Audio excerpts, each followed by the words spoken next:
Assalamualaikum warahmatullahi wabarakatuh.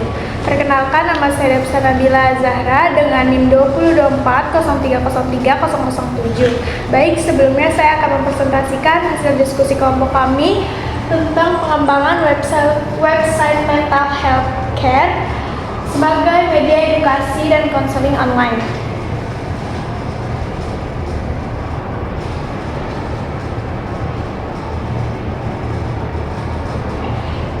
Itu ada bab 1, pendahuluan. Latar belakang itu menurut derajat kesehatan mental merupakan keharmonisan dalam kehidupan yang terwujud antara fungsi-fungsi jiwa, kemampuan menghadapi problematik yang dihadapi, serta mampu merasakan kebahagiaan dan kemampuan dirinya secara positif.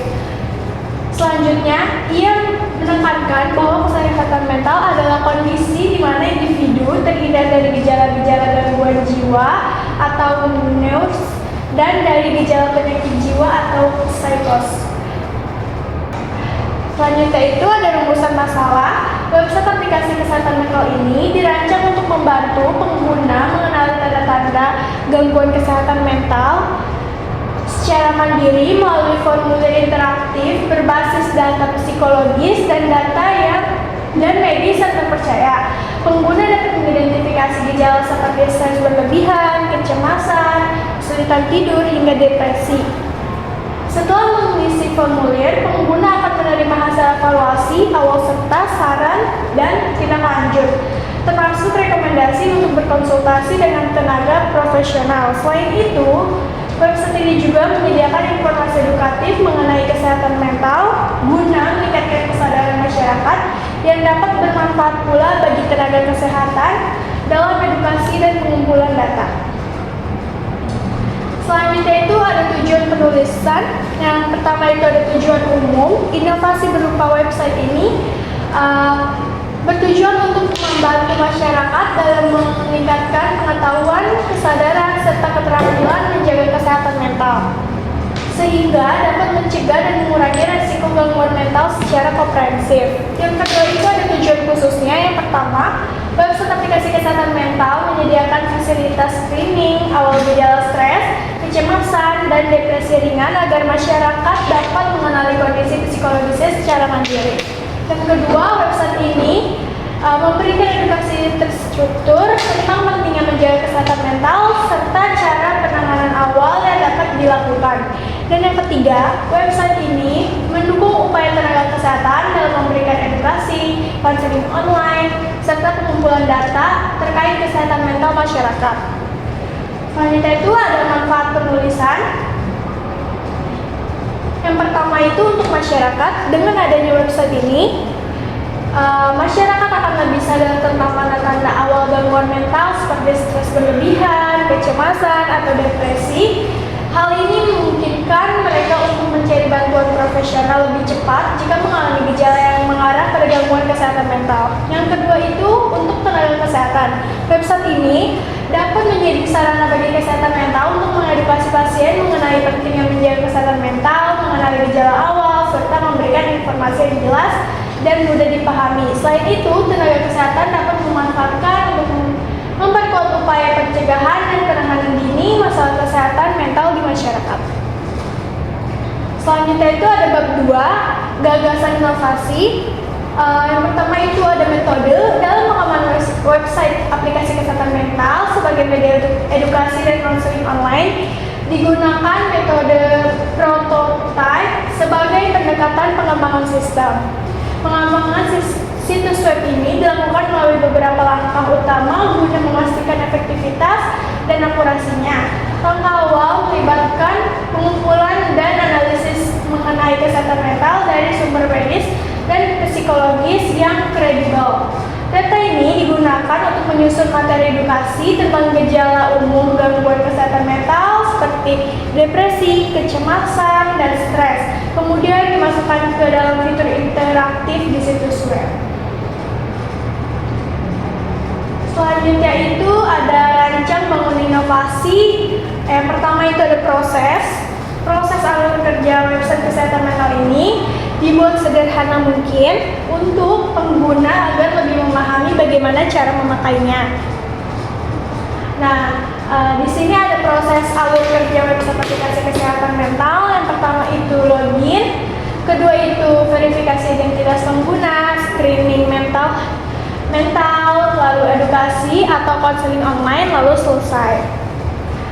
Nah, baik, yang pertama itu ada login. Pada tahap awal, pengguna diminta masuk atau login ke dalam sistem pengguna yang telah terdaftar sebelumnya atau melakukan registrasi jika belum memiliki akun. Proses login ini bertujuan untuk memastikan bahwa setiap pengguna memiliki akses pribadi dan aman terhadap data serta riwayat interaksi mereka di dalam aplikasi.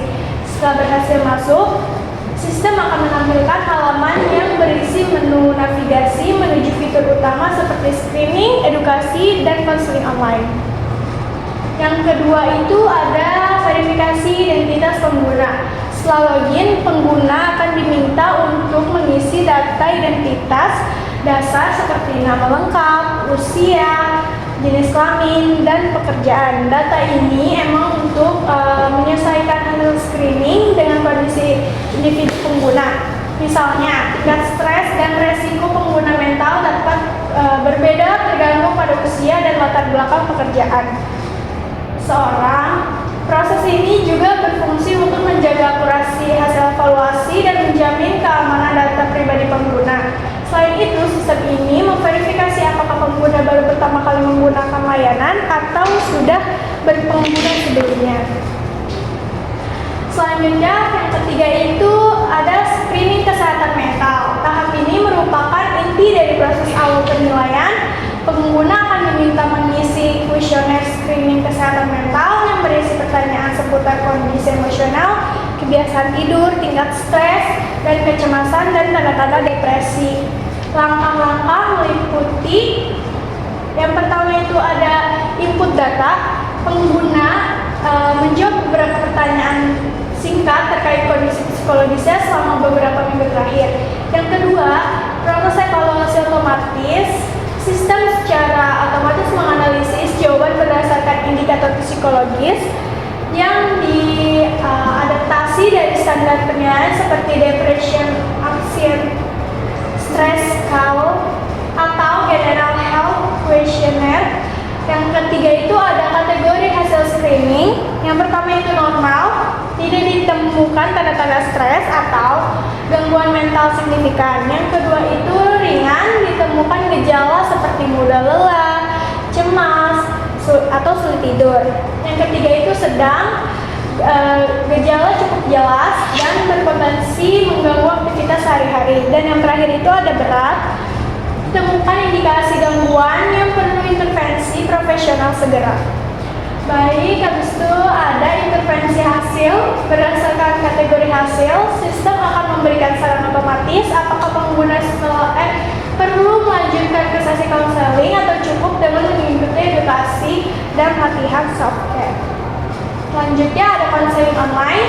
Jika hasil screening menunjukkan gejala sedang hingga berat, pengguna akan disarankan untuk mengikuti konseling online.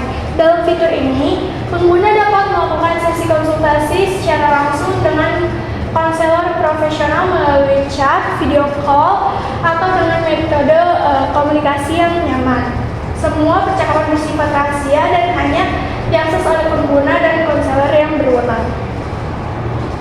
Selanjutnya yang keempat itu selesai, proses berakhir. Setelah semua tahap selesai dijalankan, pengguna dapat menyimpan hasil screening, riwayat konseling, atau kembali ke menu utama untuk mengakses materi edukasi lainnya. Sistem juga tetap membuka opsi bagi pengguna untuk melakukan screening ulang atau menjadwalkan sesi konseling berikutnya sesuai kebutuhan.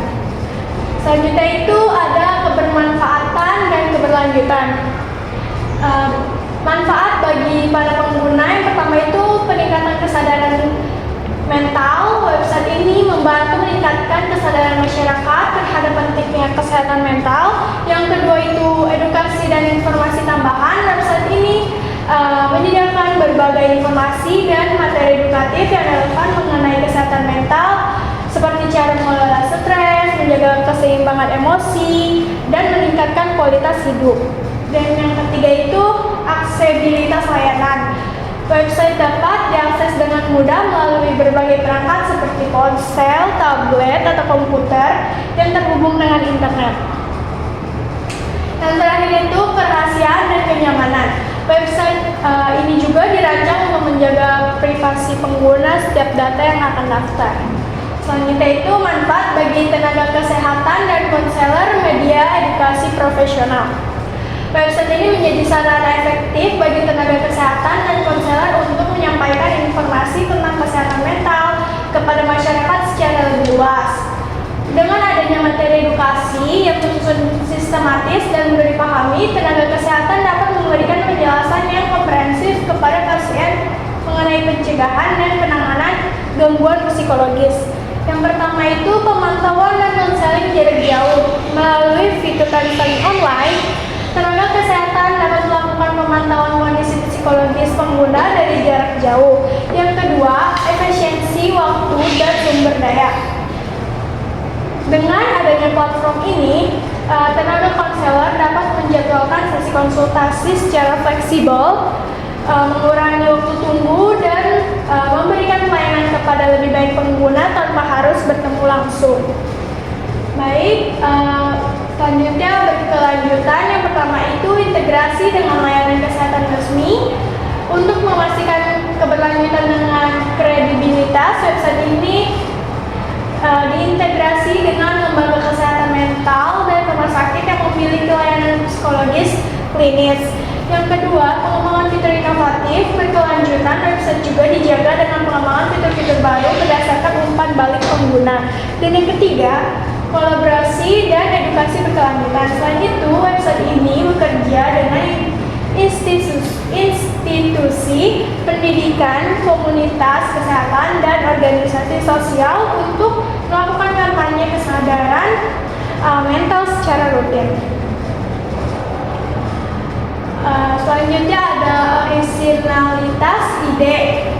Yang pertama itu pendekatan terintegrasi. Website kesehatan mental sebagai media edukasi dan konseling online menawarkan pendekatan integrasi dalam menjaga kesehatan jiwa masyarakat, mencakup edukasi, deteksi dini, serta layanan konseling daring. Yang kedua itu fokus pada gejala awal yang sering terabaikan.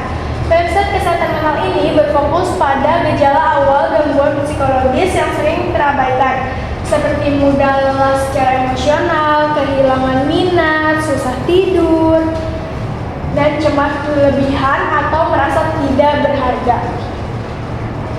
Baik, selanjutnya itu ada penyampaian informasi dengan sederhana. Kesehatan mental seringkali menjadi topik yang dianggap rumit atau sensitif. Oleh karena itu, website ini dirancang untuk menyampaikan informasi secara sederhana, empatik, dan mudah dipahami oleh masyarakat. Selanjutnya itu efektivitas pelaksanaan inovasi. Yang pertama itu kemudahan pengguna. Website kesehatan mental ini dikembangkan dengan memperhatikan kemudahan akses dan tampilan yang ramah pengguna atau user friendly. Setiap orang, baik pelajar, pekerja, maupun masyarakat umum dengan mudah menggunakan fitur ini. Edukasi dan konseling online hanya perangkat yang terhubung ke internet. Selanjutnya yang kedua itu efektivitas dalam mendorong konsultasi psikologis. Efektivitas pelaksanaan inovasi ini diukur dari kemampuannya dalam mendorong pengguna untuk melakukan konsultasi psikologis setelah mengenali tanda-tanda atau gejala yang mereka rasakan.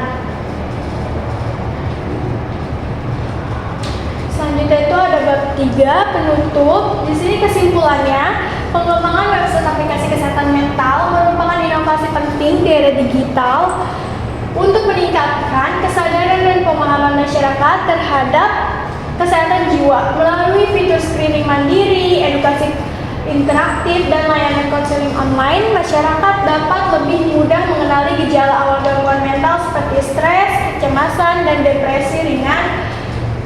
Website ini juga membantu tenaga kesehatan untuk memberikan edukasi serta pemantauan kondisi psikologis secara efisien dan aman. Dengan pendekatan terintegrasi yang menggabungkan edukasi, deteksi dini, dan pelayanan konseling, aplikasi ini berpotensi menjadi media yang efektif dalam pencegahan dan penanganan